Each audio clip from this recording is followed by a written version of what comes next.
وہ گھڑیاں بھی دیکھیں کہ حضرت حذیفہ بن یمان رضی اللہ تعالیٰ عنہ فرماتے ہیں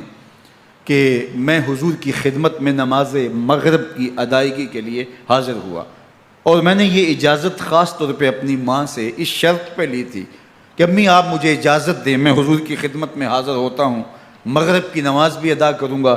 اور پھر حضور سے عرض کروں گا حضور میرے لیے اور میری ماں کے لیے بخشش کی دعا کر دیجئے۔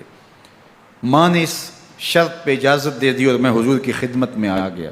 نماز مغرب ادا کی، سلام پھرا تو میرے دل میں آرزو تھی میں حضور سے عرض کروں حضور میرے لیے اور میری ماں کے لیے مغفرت کی بخشش کی دعا کر دیں،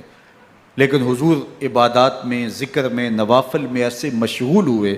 کہ میں آرزو رکھنے کے باوجود بھی عرض نہ کر سکا۔ خیر نماز عشاء کا وقت ہوا، اذان پکاری گئی، حضور مصلی پہ آئے، نماز پڑھی، سلام پھرا تو میرے دل میں پھر خیال آیا کہ ماں سے ایک نماز کی چھٹی لی تھی، نمازیں بھی 2 ہو گئیں، ماں نے جاتے پوچھنا ہے حضور سے میرے لیے اور اپنے لیے مغفرت کی بخشش کی دعا کروائی تھی تو کیا جواب دوں گا، اور حضور اٹھے اور کاشانہ اقدس کی طرف چل دیے۔ اب میرے دل میں یہ خیال رہ کے آ رہا تھا کہ ماں کو کیا جواب دوں گا، میں تو حضور سے بخشش و مغفرت کی دعا کروا ہی نہیں سکا۔ جب حضور چل پڑے تو غیر ارادی طور پہ میں بھی حضور کے پیچھے چل پڑا، چلنے میں تھوڑی سی رفتار تیز ہو گئی جس سے قدموں کی آہٹ پیدا ہوئی، تو جب آواز پیدا ہوئی تو حضور نے رخ پھیرے بغیر فرمایا من ھذا، میرے پیچھے پیچھے کون آ رہا ہے؟ پھر خود ہی کہا حذیفہ تو نہیں، تو میرا دل دھڑک رہا تھا، قلت نعم، میں نے کہا جی حضور میں حذیفہ ہوں۔ فرمایا ما حاجتک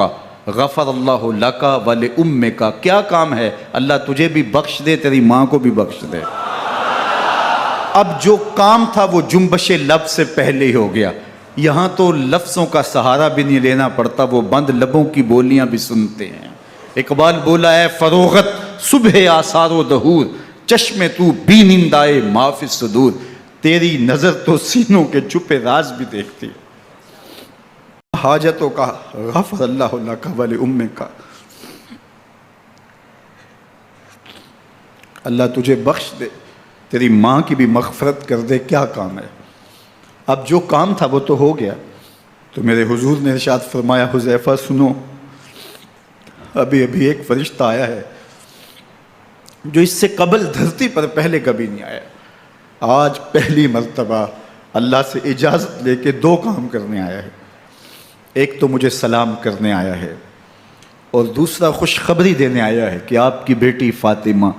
جنتی عورتوں کی سردار ہے اور حسن اور حسین جنتی جوانوں کے سردار۔